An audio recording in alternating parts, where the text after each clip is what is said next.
What's up, Nerfers, and welcome back to my channel where sometimes the purple blaster in my hands is too large to fit on screen. This here is called the J330. It's a fully CNC metal, 3.5 kilogram, 300 FPS bolt action Nerf sniper. Designed by 3L over in China, this is a very low volume blaster, only 150 were ever made. I've got number 40, it's serialized on the bolt. Naturally, there's a very high price tag on this of 1,000 kangaroos. For some people it can take up to a week to catch that many of them. This beauty right here was handed to me thanks to Foamwork Adelaide here in Australia, who I'll leave a link to down below. And also at some point in the near future, they'll be selling a partially 3D printed version of this, so it shouldn't cost quite as much. Anyway, let's take a closer look at the blaster.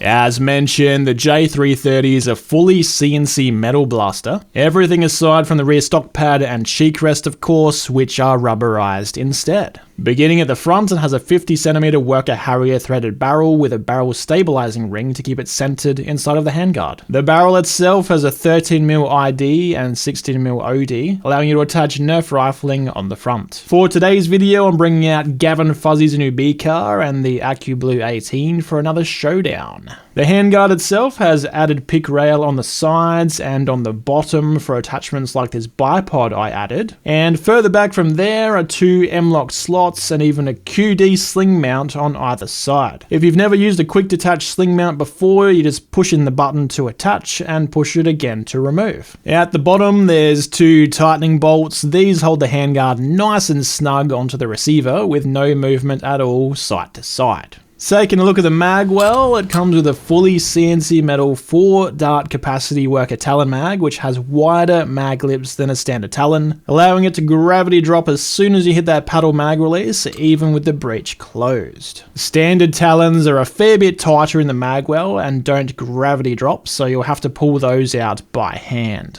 The J330 takes airsoft or gel ball AEG motor grips, and the one I've got on here has a really nice base to it that helps it stand upright when using it with my bipod. I'm not sure whether it's included with the blaster or whether Foamwork added that on. Probably worth shooting a message to him if you want to get one for yourself. The bolt action is quite smooth and not too heavy to pull back, even with this 300 FPS spring installed. Now, Foamwork will sell this 300 spring I've got in here. They'll sell a lighter 240 spring, and the stock spring that it comes with, I believe, gets around 165 FPS, but it does have a very light prime that even children could use. With the bolt cocked and loaded, the trigger pull is very smooth, and for a 300 feet per second blaster, it's very quiet as well. Must be some really nice padding on the end of the plunger. Let's show you that trigger pull a couple of times uninterrupted.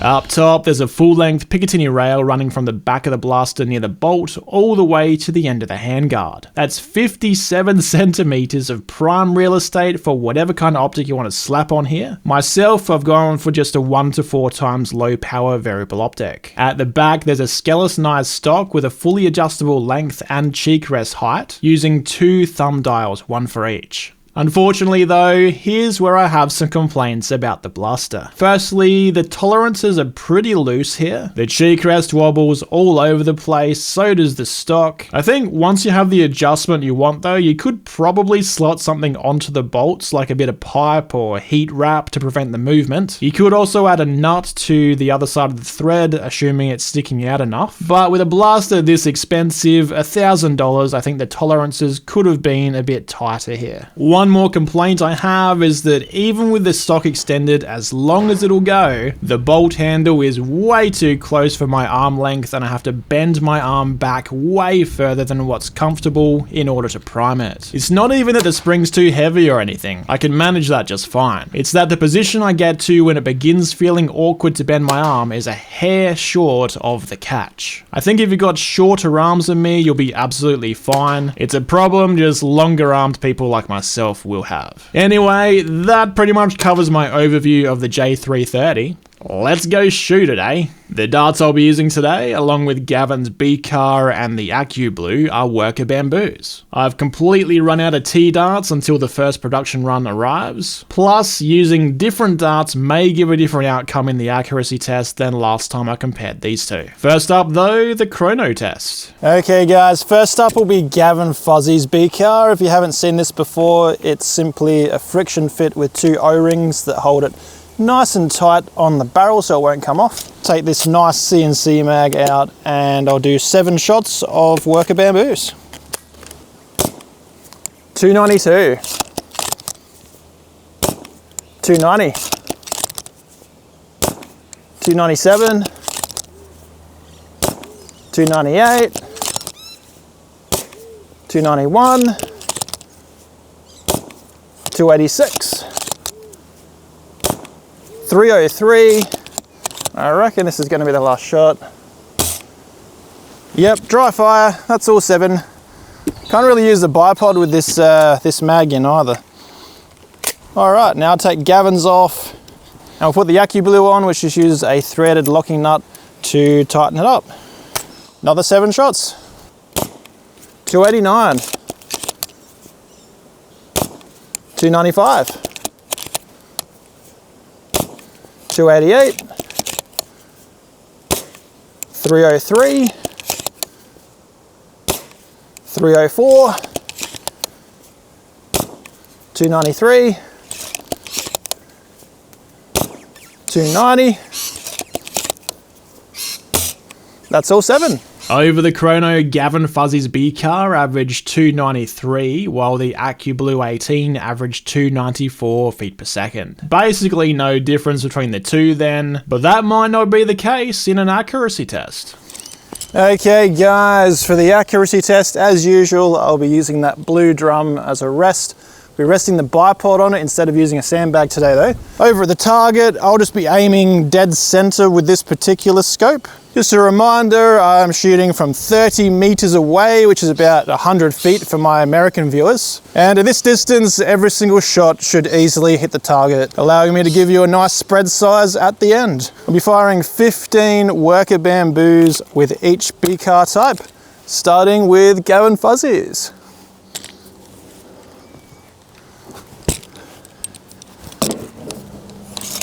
Let's see how it does.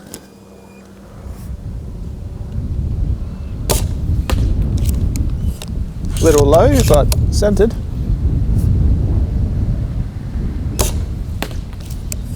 Little right of center.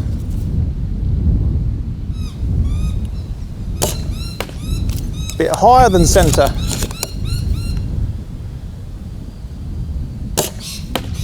That wasn't far off.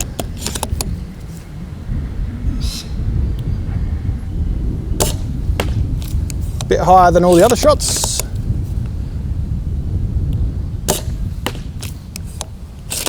Bit low and to the right.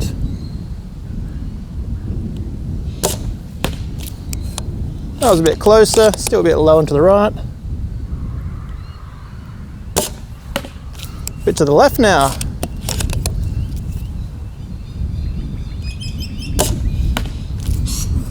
Pretty close.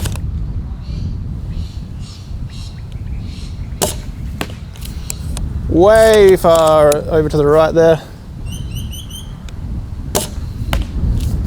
A little to the right.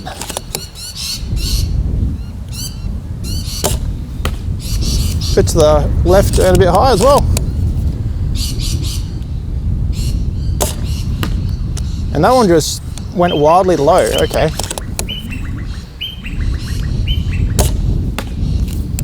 Back up near the center. Bit to the right there. Bit to the left. That's all 15. Let's swap on the AccuBlue and see how that does with worker bamboos. Now, I actually prefer the way that this attaches because you can just tighten that nut as tight as it needs to go. So if you have a non-anodized barrel that's slightly smaller, it can still be as tight as you want on that. Plus you can not tighten it as much for a larger barrel. Okay, 15 more shots Let's see how the AccuBlue does.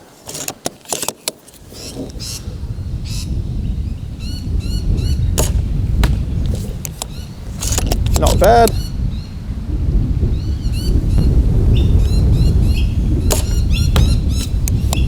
think that was in a similar spot.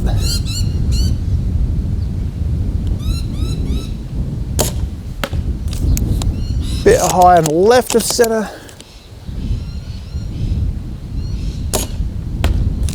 That was closer to center. I think slightly below it though.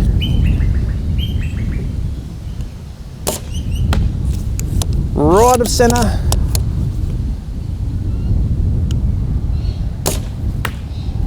Really high, okay. I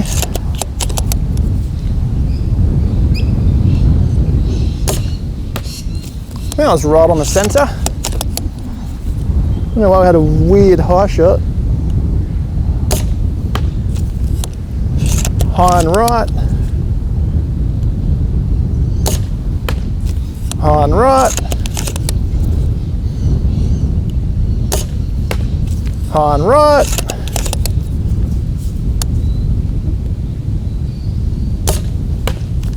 High.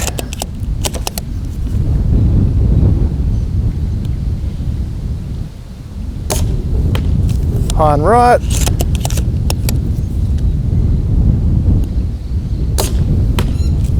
Quite high and right.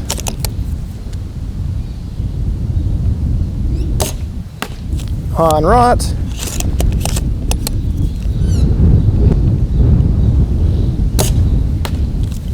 Pretty close to the center.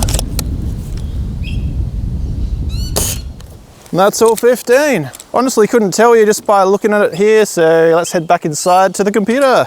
First up, shown in red, were worker bamboos fired through Gavin Fuzzy's beaker. The spread was about 70 centimeters tall and 30 centimeters wide. After that, in blue, the AccuBlue 18 fired the same darts, with a spread only 55 centimeters tall but 45 centimeters wide. Gavin's had an outlier that fell low. The AccuBlue had a shot go high. So if we eliminate both of those and then center the spreads, they're really not that different from each other. Notably though, both performed a little worse with the worker bamboos than they did the other week with T-darts, but even in that video it was pretty much a tie between the AccuBlue and Gavin's, so I think you'll be pretty set no matter which one you choose. That concludes my testing of the J330. I didn't use it in any gameplay just because of how awkward it felt to pull back the bolt with my arm length. I didn't really want to end up with an injury, but overall I did really like the blaster. But it's a full metal bolt action Nerf sniper. That was pretty much given from the get-go, right? Aside from that awkward bolt, I also don't like the wobbly cheek rest and the stock pad, but if you can look past those two solvable issues and have shorter arms than me, this is quite a desirable blaster. Though of course with a limited production of 150 and being made of fully CNC metal, it has a price tag putting it out of reach of the average Nerfer. Foamwork aimed to solve that a bit by offering a hybrid 3D printed version sometime down the track, so it'll be interesting to see how much that brings the price down by. If you want a bolty like this, there are a couple of alternatives already on the market. The Realm is of course a 3D printed option, and the Kirin that's been out for a while, coupled with the shell deletion kit, is an injection molded contender. Obviously neither of those are anywhere near as nice as this, but not everyone wants to blow most of their weekly paycheck on a Nerf blaster. Let me know what you think down below. That's all I have for you today. Here's a video on the Kirin and one on the Realm if you haven't seen those yet. Like, comment, subscribe and all of that. And as always, thank you very much for watching. See ya!